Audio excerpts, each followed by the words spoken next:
Yana's brother. We record in the backyard, in Hakeem's backyard to be specific. We were just talking about being sore when you work out. So I think that it's an apt metaphor for life, huh? The board. Because I talked to Dad about it, and I was like, yeah, this is the worst. Like, my body hurts all the time. And he was like, yeah, you just got to keep doing it. Yeah. And the only way to make your body not hurt is to do it again. Right. Like, when you succeed, you have to keep succeeding. And, succeeding is kind of hard sometimes. How you doing it. So there you go. There's a metaphor. Right. Do you ever think about having met George W. Bush at the White House? I've met three of the 5 presidents in our. You met Obama? Yeah. I know you went to the White House. I met him when I met Joe Biden. Oh. Oh, right. And Joe Biden. Yeah. How about that, Joe Biden? Did you see anything from the debate last? I saw them arguing about who's better at golf, which is just ridiculous. That man said I'm a 5 handicap. That man can barely walk. There's no fucking way he's a 5 handicap. That was the only part that upset me. As someone who is working on their golf game, trying to get better, that he would lie in such a fashion. There's no fucking way that Joe Biden is a 5 handicap. Not even from the shortest tees is he a 5 handicap. I don't think he could raise his arms above his head. That's fair. It's funny because I only saw... Yeah, but just so people don't think I'm being one-sided. I also don't think Trump is as good as he's saying he is at golf. I think they're both full of shit. They both definitely cheat when you play with them. Kicking the ball, fluffing their lie every time. I don't trust anything either of those men says. It's funny because I didn't see any clips of the debate before I saw his wife congratulating him afterwards, being like, you answered every question, you did such a great job. And he just got the most blank stare on his face. Lights are on, nobody's home. Right. The lights are barely on, honestly. Lights are dim. The lights are dim. The lights are dim.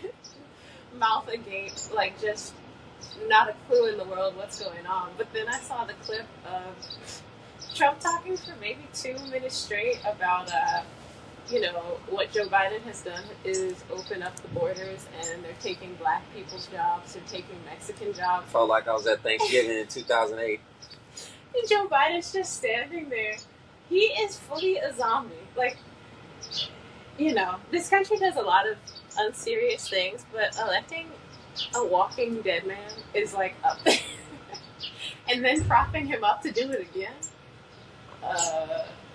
Nasty work. Yeah, late stage. Late stage American democracy. Have you ever gotten bottle service? Of course. They put your name on the joint and everything?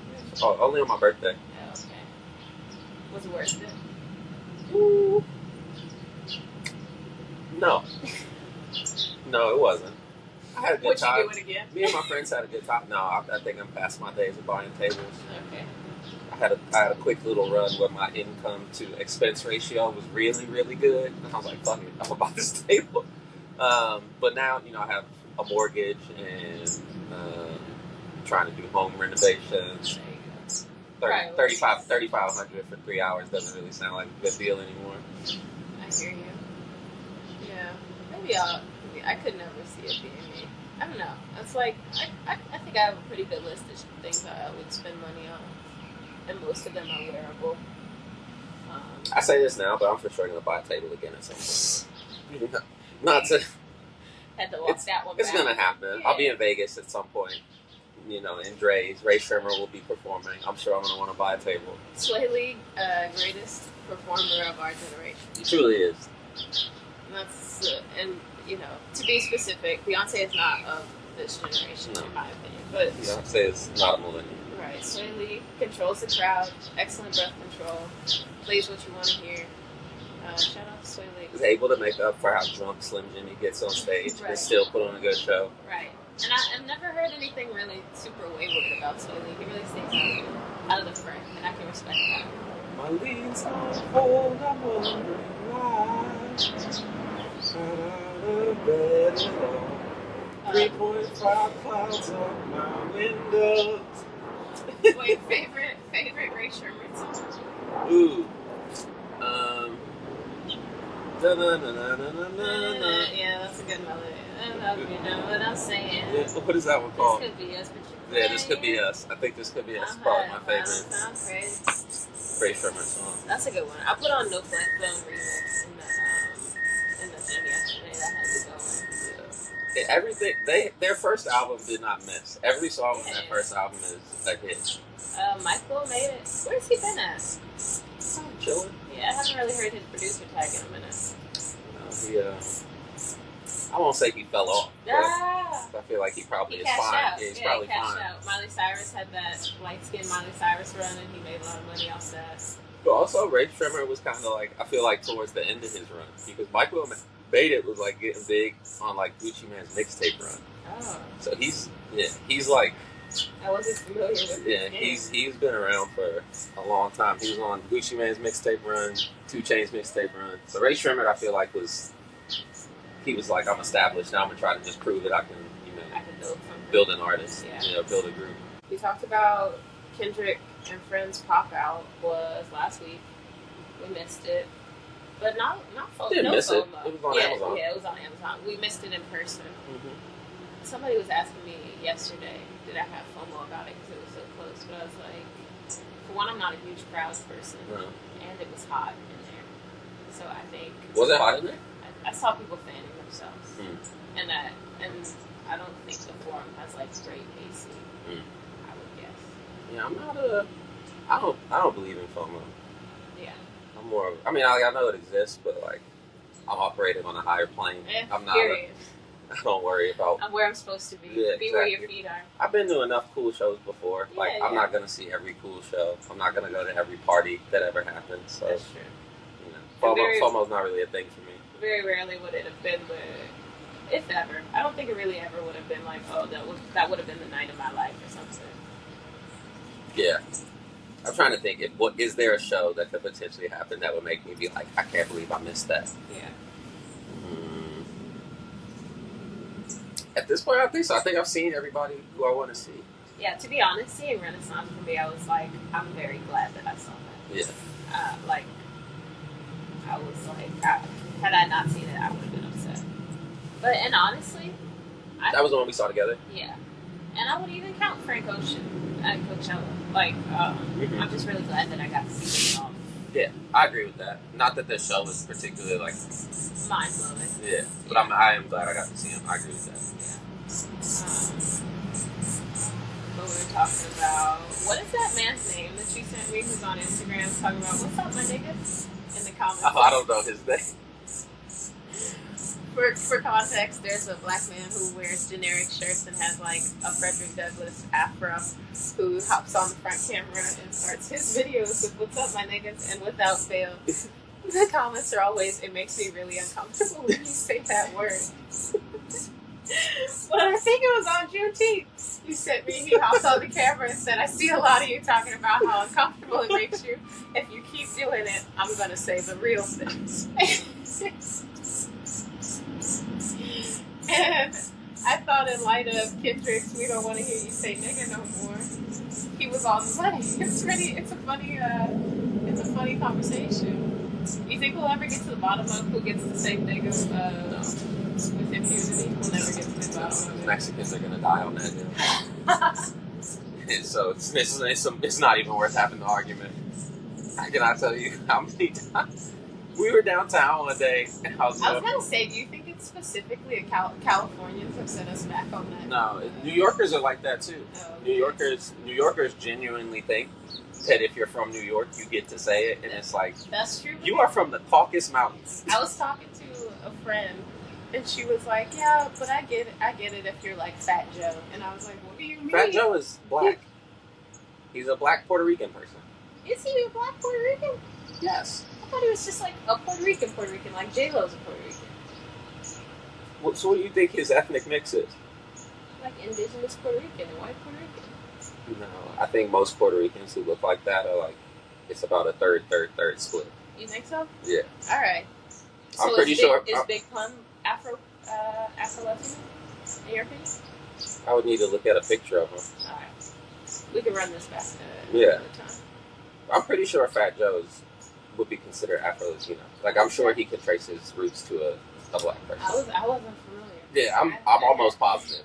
His features look like there's a black person in there somewhere. Interesting. I thought he had a John B. beard, in my opinion. You cut that shit low enough, it'll look coarse. I'm not talking about the beard. I mean more like his facial, like his nose. His features. Yeah. Okay. Yeah.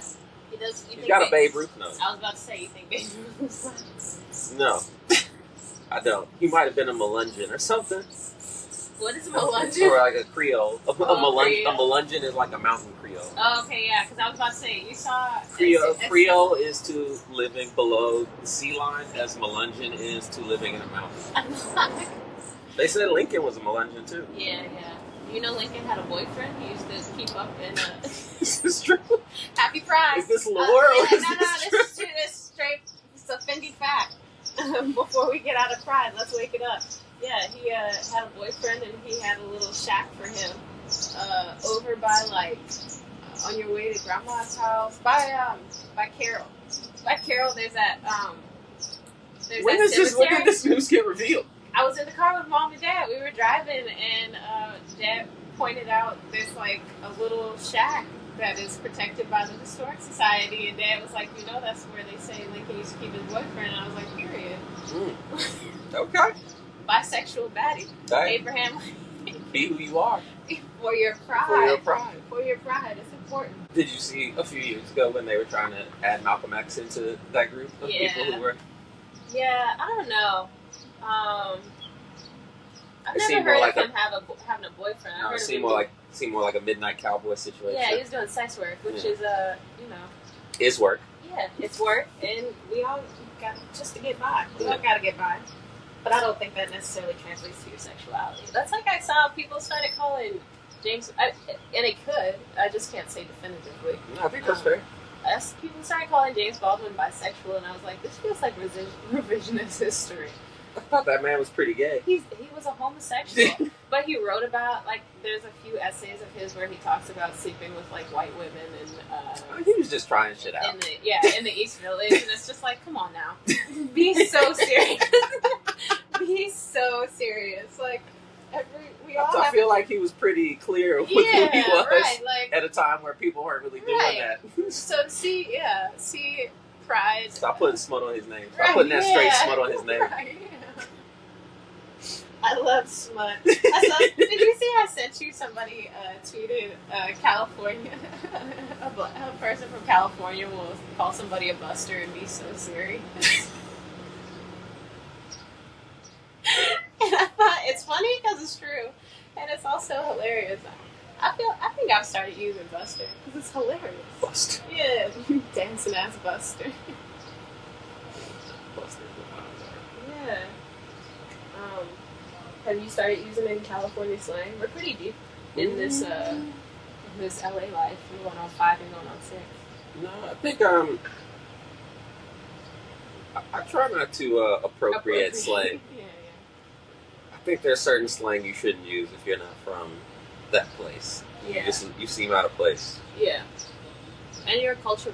We were also talking about in light of Pop Out, I thought artistically the coolest thing was there were a bunch of people from LA being it means something to be from here. You can't just You can't just claim the culture and I think a person it denotes a certain amount of fortitude of character when somebody's I'm from a place. Yeah. And I'm proud of it, or even if they're not proud of it, claiming it still. Yeah, no. So I'm not picking up any Los Angeles slang. Los Angeles. Closest to slang is you get me calling it Los Feliz instead of Los Feliz. Los Feliz, yeah. What do you think that's about? Why do you think we have so many people not claiming where they're from? People are posers. People like being something else. Yeah. And I think in a place like here where a lot of people are acting or aspiring to act. Yeah. Just pretending to be something or not is not really that big a deal. People do it all the time. Right. I would say that's a kind of crisis. Identity crisis? A crisis of identity? Yeah. But I feel like identity crisis is specific. I mean it broadly. This is a problem. Mm. Be yourself. Be who you are for your pride. Yeah. It is applicable specifically to being gay, but can be applied more broadly. I was actually at the bar last night, and the guy looked at my ID, and at first I thought he was about to give me some problems because people in California a lot of times don't know that Washington D.C. is its own district. The number of bouncers who tried to take my ID and be like, "This is fake," is alarming. That's crazy. But he like grabbed it and was like looking at it real hard, and he was like, "Where in D.C. are you from?" I was like, "The address it says on my ID." He just kind of looked at me. I was like, "I grew up next to Howard," and he said, "He was like, like I'm from Maryland." He was like, "I'm from D.C." Then he corrected himself and was like, "I'm from Maryland." It always goes. And that then way. also says somewhere that like really isn't in part of Maryland where you would ever be like, "That's DMV." Yeah. It's not. So I was like, somebody said, "Give me my fucking ID." Somebody said that to me, and then was like, "Actually, I'm from Clinton." Yeah. I was like, "Come on now." Clinton, I think, is PG County though. Maybe it's far as hell though. It is. Clinton is PG County, but that is far. Yeah.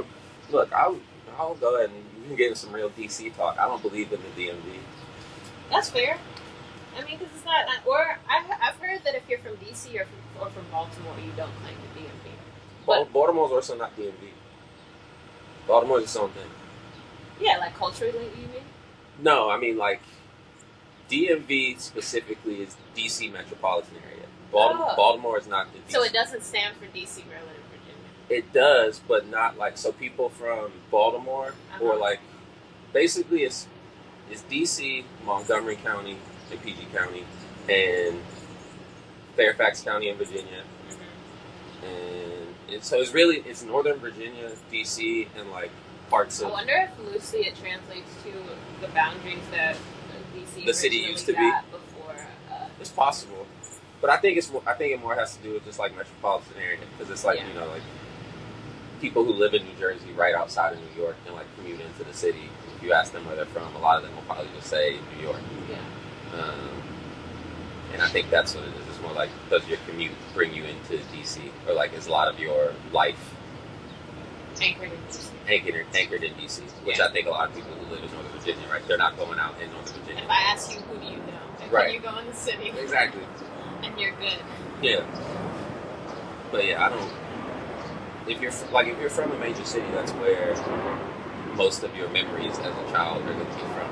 Yeah. Whereas, like, I would never claim to be from the DMV because outside of like playing basketball tournaments or like sports every once in a while, I wasn't in Maryland or Virginia like that. Yeah. We were in the city. Yeah. It feels good to know that, like, you know, if you go around the city, people know you and know your family. Yeah. That's a nice. I went to your hood, nobody knew you there. Yeah. No one can say that about us. No. People know us. Yeah.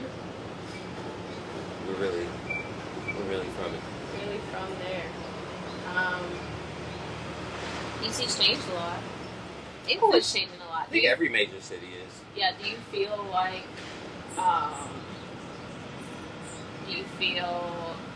reminders or like your residual feelings of watching DC change when you look around how much Inglewood has changed? Like in the last 5 years since I moved, or 4 years since I moved to Inglewood, it's changed a lot, I think. I saw two white women yesterday driving around in a top-down old-school Camaro. At like Van Ness in 100-second. I was like, what is going on? Like there's some real surrealism, like Atlanta version of Inglewood. Yeah, basically. I was like, this is Inglewood written by Donald Glover. This feels out of place. Yeah, that's hilarious. But no, I don't know. I feel like it's since I never really saw what this was like when you were young. in its yeah. I'm not saying form. that to claim like yeah. Inglewood. This is not my city, but it's an interesting, I think, echo of like something we've experienced. Yeah, I also think it's different too because like you don't have the population density here that you have in DC in terms of like everybody lives right on top of everybody. And I will say the interesting thing, kind of getting back to what we were talking about earlier, but like the change that I saw in Detroit Park in DC was like firmly black people to like to white people mostly. Yeah. Whereas there, as I understand it, there's always been a mix here of like black and Latino. Mm-hmm. So there was already like a kind of diversity. That was that. Like it's one thing if everybody looks the same and then you introduce new faces. Yeah. But if there's already some diversity within that, and then you move it into a little bit different billionaire and move to the hood, it's still gonna be Exactly. nobody's gonna bring resources. No. The Starbucks is not gonna open. Exactly. Like, truly. Let's put that on record.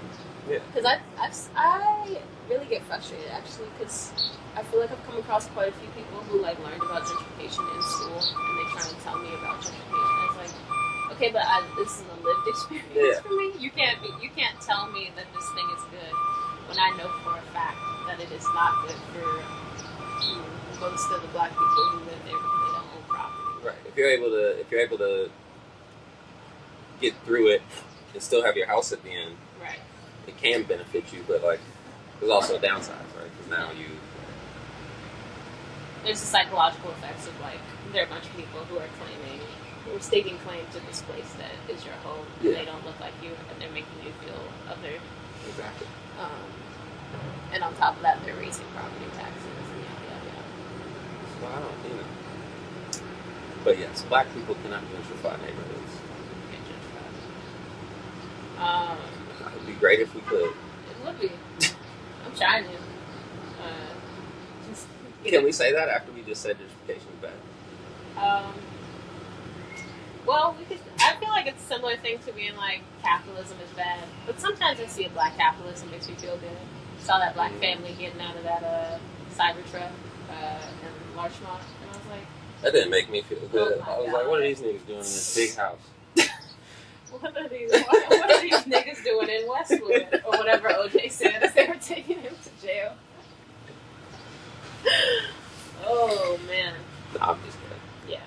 I do, that's an interesting conversation. Capital B, capital C, black capitalists. Black capitalists, yeah. Because a lot of them are evil. That's why I'm not. I say the majority are. Yeah. I'm not surprised when, like, famous black people do bullshit. So, like, yeah, you're evil. I think that was a big part of what made me stop as much as a comedian. Was seeing her show and just seeing how shamelessly she was like promoting black capitalism. I was like, you are an idiot. I don't know if we can wake it up that much on the podcast. We'll see. I'll bleep out her name. But yeah, you can't just sit there and be like, yeah, I'm bad with my money and I don't own a home, but I have a Rolex, so like I need to keep diving into this type of lifestyle because it suits me. It's like it doesn't suit you. Like you're a buffoon. So is the answer black socialism? Black socialism. Communism even? Might be. Whatever it is, probably not this. I think we've seen enough of this. No. I was talking about how I don't know if I ever told you when I moved here. I was hanging out with somebody who went to WashU, and she was like, "Yeah, I'm trying to figure out what like LA friend group I'm trying to be in." And I was like, "St. Moore," and she was like, "Yeah, I just feel like Jacob Elordi and like his friends. I would want to like hang out with them." You know, I don't know who that is. He's the tall white man on Euphoria and okay. Saltburn. Okay. But I was just like, I don't think I've like, and maybe this is a mark of maturity, but where I am now, I don't think I ever see a friend group and I'm like, I would want to be friends with them. No, I usually see him and I'm like, there's a bunch of douchebags. It's hard to stay down to earth once you are presumed famous. Yeah. I would imagine. Too. It's like everybody's telling you how great you are. You have money. You have access to stuff. Yeah, and I'm not big on celebrity like that. No. Like I think I gave my little talk at WashU about how bad it is. Yeah, I think it's a losing game. Yeah, it's not for the greater good. No. And I think people lean a little too much into it. Yeah. And it's idolatry at a certain For point, sure. right? Like getting into no false idols. That's a commandment. Yeah. And I think it's there's just a lot of like that to me is a very big dating red flag thing going on in your brain. I've never encountered that. You haven't encountered that? People like being obsessed with Drake or Chris Brown? I don't date women who are Drake or Chris Brown types. Yeah, fair enough. But I hear you. Have you been feeling like I guess, or I'll speak for myself, I've been feeling like, where do we go from here? I do think with the Kendrick Drake thing, that was a big question of mine. Like, what do we do from here? If the biggest artist in the world, who holds damn near all the records, is getting called a pedophile on the radio, Yeah, where do we go from here? it's a great question. Is there anywhere we can go? Is there anywhere we can go? I don't know. Maybe this is the hard cultural reset. Hip hop goes back to its roots. Yeah. We go back to the 5 pillars of hip hop. I thought that was a funny thing about it. Like, yeah. When I saw people talking about it, they were like, and be for real, like, you want Drake to come back so we can have stuff to dance to in the summer. Like, Kendrick doesn't make stuff to make you dance. But I'm like, well, that's the whole conversation, is he's like, this man's calling him the greatest rapper, calling himself the greatest rapper, and he's not making rap music. Yeah. Like, Kendrick is a great rapper. Right. He's not here to make you dance. No. I make music that electrifies. Exactly. Yeah, it's I don't know. I think it's what happens when you don't gatekeep certain things. Gatekeeping is so important. Yeah, some things need to be gatekept. Everybody doesn't need to know about something. I was telling Dad, and maybe this will be our last topic, but like the WNBA, I've been thinking about that a lot. Because I've been watching this Clippers thing. Clippers clipped on FX. Yeah. And there was this, big scene around when the tapes came out, and they had a meeting in the locker room, and they were like, we should sit out. And then there was all this media coverage about, like, what if they sit out? What if they sit out? But they didn't sit out. And I feel like there's so much, like, over the last however many years in the NBA, there are quite a few instances of people being like, this could change everything if they, like, sat out. Yeah, like during the bubble. Yeah. If they, like, chose to protest George Floyd by not playing. If they sit out, then it changes everything. And they never do. And I'm 100% sure it has to do with how much money they're paid. For sure. And the masculinity of it all. But there's a huge deviation between the two leagues, because when all this stuff happened in WNBA, like, I think even with Colin Kaepernick, they started sitting for the national anthem. They wouldn't come out for the national anthem. And it's pretty much, it's been a sustained protest. They've been very vocal. And so it's like, I think that's been the big thing about also seeing a lot of, like, male pundits speak on the WNBA using a lens of, like, an NBA analyst, because they're very much like, there's money to be made and yada, yada, yada. But, like, that's not really what the WNBA has ever been about. As I've been a fan of it, it hasn't been like, it's not like, because a part of the thing was like, Caitlin Clark is going to make you all a lot of money, you should let her do what she wants and basically be like a globetrotter out there. But they're like, this is a competitive league, and also, it's kind of like Dad being like, we've been broke before, like, don't worry about money. I hear what you're saying. I feel like culturally, I also understand that it's a business, but as far as like the ethos of a league and having a culture. Well, I feel like, I could be wrong, but my thought is, it feels like a lot of the conversation lately around women's sports, starting even with like the women's national soccer team, is like, why don't they get paid more? Okay. Right, and I feel like potentially if and that's a topic they're bringing up themselves, right? It's like, we don't make enough money compared to the work we do. Yeah. And I think the economic response to that, right, like the business dollars and cents response, is your league loses money every year. And I think if your league is not making money, but you want to be paid more, it would behoove you to do things that are going to grow the popularity of the league, right? And I think, like, even somebody said the WNBA now with like Angel Reese and Caitlin Clark is having like this Magic and Bird moment that the NBA had in the 80s, right? Right, because the other thing is the comparison. The NBA was also losing money it wasn't very profitable. No, not until basically Larry Bird and Magic Johnson saved the NBA. Yeah. So yeah, and I think the difference is, I don't know that the narrative coming from the players at that time was, we aren't getting paid enough. But I think specifically to the WNBA and this now having a lot more, because I don't want to make it a man-woman thing, but there's a huge deviation, I think, in the way that people speak on it depending on their identities. But also to say that it's a magic bird moment. There's just all this too with like we have to protect her because to say that I mean for you to even acknowledge that Angel Reese is a part of it, is a part of the growth, that gets left out of the equation a lot. It's just like Caitlin Clark should be protected and yada yada yada, and that has all these ties to like white femininity and the way that people feel about that. Counterpoint. Go ahead. There are. This is just me being objective. I've been somebody watching basketball my whole life. I have not. Can you say that you're objective? I think so.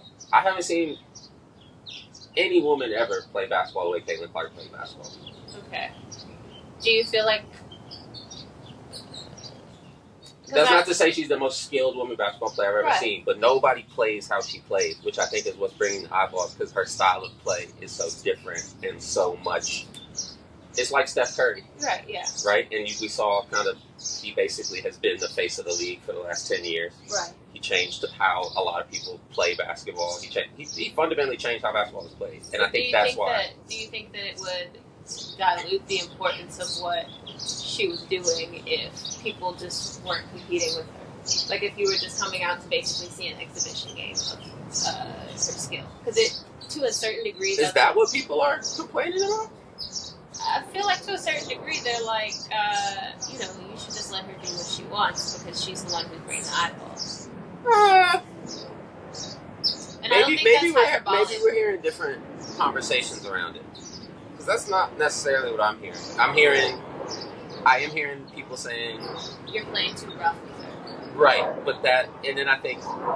Again, right, I think that's a part of why like a lot of athletes having their own media outlets now is important because I think that my whole thing is most talking heads on TV are just talking heads, right? Like they've never actually played competitive sports at a high level, and you're gonna say things like that, like oh they're being too rough with her, like look at these people like fouling her. But then when you listen to what all the NBA players are saying, they all basically were like, that's part of the game, like that's what she's supposed to do. Right. And they all I heard from the NBA players effectively was like it's on Caitlin Clark's teammates to protect her, essentially, right? Like protect your cash cow. Yeah, I don't see them as one and the same, and I do think it's valuable. I've enjoyed seeing a lot of these NBA players have their own outlets because I mean, even thinking about the growth of the game, I think that Kobe is responsible for a lot of the. I don't want to say a lot. He was very helpful to the growth of the women's game. No, he was. And I think, what was his name? Michelle Obama's brother was on Steven Jackson and Matt Barnes' podcast. And I think he works in something similar to like what Michelle Obama does with like school involvement and kid... a movement or something. Yeah, like, youth sports. Yeah. And I didn't fact check him, so if somebody wants to fact check it, they can. But he basically said, he was like, a lot of the piece that's missing in this conversation is like people are making it sound as though like men don't support women's sports. When I think historically, and this is what he's saying, I don't know if this is fact, but... Oh, he was the one who was like the biggest attendance. Yeah, the highest. The people who buy the most WNBA tickets are black men. Yeah, I was like, that's interesting. I would have to fact check that, but I believe it. I think it aligns with like the other narrative that the biggest supporters of WNBA are NBA players. Yeah, I would have to fact check that, but I don't think it's a men versus women thing. I think it's I think what's frustrated me is a small group of men and their perspectives and how platformed they are. Because it's like they get to be loud and in the spotlight. Yeah. And I think I don't know. It's also cool too because then you go to a game and you're like, oh, none of this matters when you're actually at a WNBA game. Like it's very much Instagram comments, multiplying, but that's not real life. No. Gotta go touch grass. Yeah. I think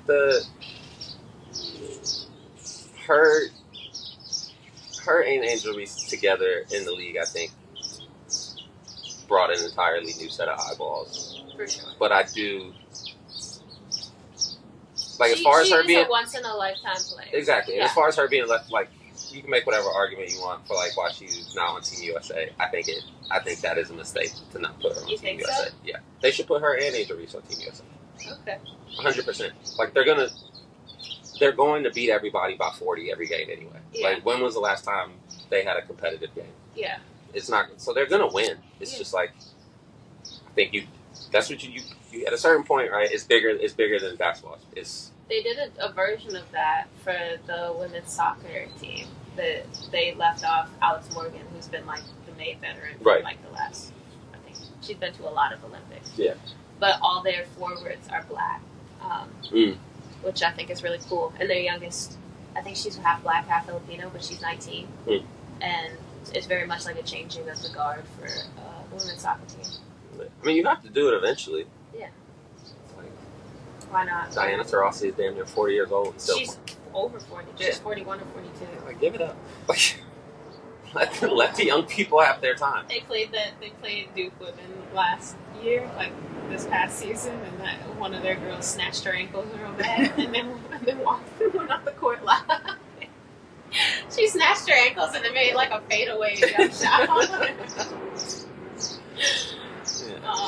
Time catches everybody. Let the league grow the way that it's naturally moving towards. Yeah. Right. It's like, go with the flow. Yeah. That's the name of the game in all things. All right. Yeah. This has been In My Trauma podcast. Thanks for hanging with us. Peace out.